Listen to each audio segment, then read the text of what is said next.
नमस्कार विद्यार्थियों, मैं हूं संतोष चौधरी। स्वागत है आप सभी का डाउट क्लासेस के जो ऑनलाइन प्लेटफॉर्म पर। तो हमारी न्यू सीरीज स्टार्ट होने वाली है। मैं इसमें आपको बिल्कुल बेसिक से इंग्लिश ग्रामर के जो जो कंसेप्ट हैं उनको बिल्कुल बेसिक से करवाऊंगा।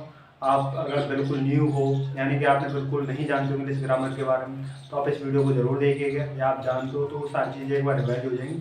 तो मैं स्टार्टिंग से स्टार्ट करने वाला हूँ, ठीक है। तो आप देखिए, सबसे पहले हम बात करते हैं इंग्लिश ग्रामर की। इसकी इंग्लिश ग्रामर की इंग्लिश ग्रामर में जैसे हिंदी में आप करते हो ध्वनि की वर्णमाला, उसी प्रकार से अंग्रेजी में भी यही होती है। सबसे पहले ये होती है, देखिए सबसे पहले आपको पता होगी टोटल अल्फ़ाबेट कितने होते हैं। टोटल अल्फ़ाबेट होते हैं 26, और इनकी जो टोटल साउंड होती हैं वो कितनी होती हैं 44। अब साउंड को इंग्लिश में बोला जाता है फनीम्स। क्या बोला जाता है? फनीम्स या फिर मॉर्फीम्स।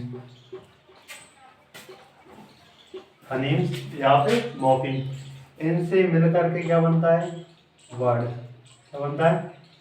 सॉरी, क्या बनता है? लेटर। लेटर प्लस लेटर मिलकर के क्या बनता है? वर्ड। वर्ड से मिलकर क्या बनता है? फ्रेज। क्या बनता है? फ्रेज से मिलकर के बनता है क्लॉज। क्या बनता है? क्लॉज। क्लॉज से मिलकर के बनता है सेंटेंस। क्या बनता है? सेंटेंस। इसके अलावा पैसे से फिर आ जाएगा पूरा पैराग्राफ फिर चैप्टर, वो आगे क्रम में चलता रहता है। तो सबसे पहले हम बात करते हैं फनीम्स या मॉर्फीम्स। ये क्या होते हैं? जो मैंने आपको लास्ट वीडियो में एक लेक्चर लिया था साउंड के ऊपर, मैंने बताया था टोटल साउंड होती है 44। तो साउंड को क्या बोला जाता है? मॉर्फीम्स या फनीम्स। इसके बाद आता है लेटर। लेटर यानी कि अक्षर। क्या होता है? अक्षर। अक्षर कितने होते हैं टोटल अंग्रेजी में? 26। इनको भी दो कैटेगरी में कैटेगराइज किया जाता है, यानी कि बांटा जाता है। वो होता है, पहला होता है वोवल। क्या होता है? वोवल। वोवल कितने होते हैं? 5। और दूसरा होता है कौन सा? कॉन्सोनेंट। कौन सा? कॉन्सोनेंट। कॉन्सोनेंट कितने हो जाएंगे? 21। मॉर्फीम या फोनीम्स। फोनीम्स से मिलकर क्या बनता है? लेटर। ये क्या है? लेटर से मिलकर के बनते हैं वर्ड, यानी कि दो या दो से अधिक लेटर मिलकर के जो क्या होगा, एक नए शब्द का निर्माण कर देंगे। वो क्या होता है? वर्ड। जैसे राम, शाम, ठीक है।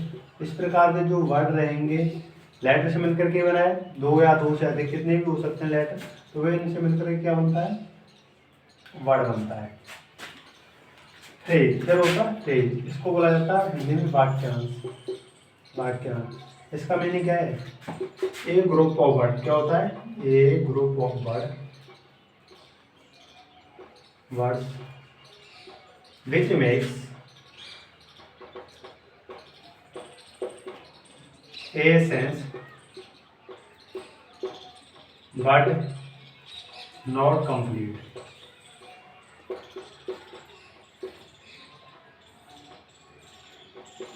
यानी कि शब्दों का एक ग्रुप, यानी कि समूह ऑफ वर्ड, यानी कि शब्दों का ऐसा समूह जो क्या बनाता है? एक सेंस, यानी कि उसका कुछ ना कुछ अर्थ होता है, लेकिन नॉट कंप्लीट, लेकिन उसका पूर्णतः अर्थ नहीं निकलता है। यानी कि शब्दों का एक ऐसा समूह जिसका अर्थ तो होता है लेकिन वह स्वतंत्र नहीं होता। अगर हम वाक्य में प्रयोग करेंगे तभी उसका सार्थक अर्थ निकाला जा सकता है। वो क्या कहलाता है? फ्रेज।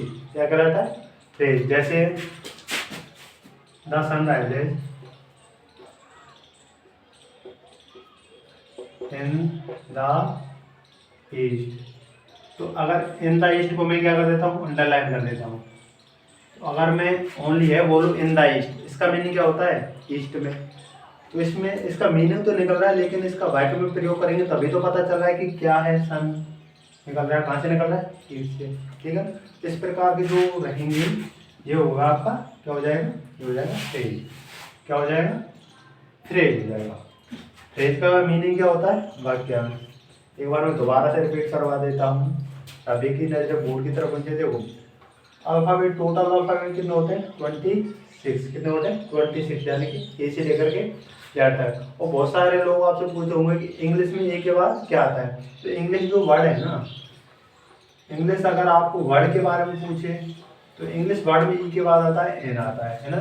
और इंग्लिश अल्फाबेट, यानी कि इंग्लिश अल्फाबेट में पूछे, किसमें पूछे? अल्फ़ाबेट यानी कि वर्णमाला में।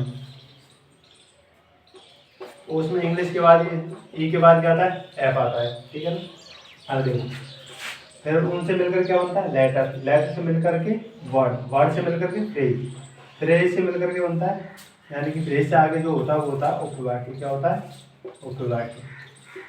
यानी कि इसका स्वतंत्र अर्थ होता है, लेकिन यह दूसरे के ऊपर क्या होता है, डिपेंडेंट होता है। क्या होता है, डिपेंडेंट, यानी कि उस दूसरे के ऊपर आश्रित होता है। देखो जैसे मैं एक लिख देता हूँ, people who pay their debts are trusted। People में लोग who pay their debts, यानी कि ऐसे लोग जो अपना कर्ज समय पर क्या कर देते हैं, चुका देते हैं, क्या है, ट्रस्टेड है, यानी कि विश्वसनीय है, यानी कि विश्वास के योग्य है। इसमें देखो आर ट्रस्टेड यानी कि विश्वास योग्य है, कौन से हैं, जो पीपल में वो जो क्या करते हैं, वो पे देयर डेट, जो अपना कर्ज है वो समय पर अदा कर देते हैं, चुका देते हैं। इसके हम आसान भाषा में समझें तो इस प्रकार से कह सकते हैं, जिसमें एक क्या हो, सब्जेक्ट हो, क्या हो, सब्जेक्ट, सब्जेक्ट मीनिंग क्या हो, करता हो, और एक हो प्रेडिक्ट यानी कि विधेय हो, क्या हो, विधेय। सेंटेंस में अगर एक कर्ता यानी कि सब्जेक्ट हो और विधेय हो तो वो क्या कहलाता है, क्लॉज कहलाता है। क्या कहलाता है, क्लॉज कहलाता है। इन दोनों से सब्जेक्ट प्लस प्रेडिक्ट मिलकर के क्या बनता है, क्लॉज बनता है, ठीक है ना। अगर आगे वाला क्या हो जाता है, सेंटेंस। अगर हम इसको पूरे को देखें, यहाँ से देखो इसी सेंटेंस को देखेंगे, the sun rises in the east, ये क्या है, अपने आप में कंप्लीट है। तो इसकी डेफिनेशन क्या हो जाएगी, a group of word which makes a complete sense, ठीक है ना, जो क्या करता है, पूर्णतः अर्थ निकालता है, वो क्या कराता है, सेंटेंस यानी कि वाक्य कहलाता है। इस वीडियो में यही तक, और आगे आने वाली वीडियो में आपको इससे आगे वाली करवाऊंगा। तो अगर आपको वीडियो पसंद आए तो वीडियो को लाइक करें, चैनल को सब्सक्राइब करें। Okay, thank you.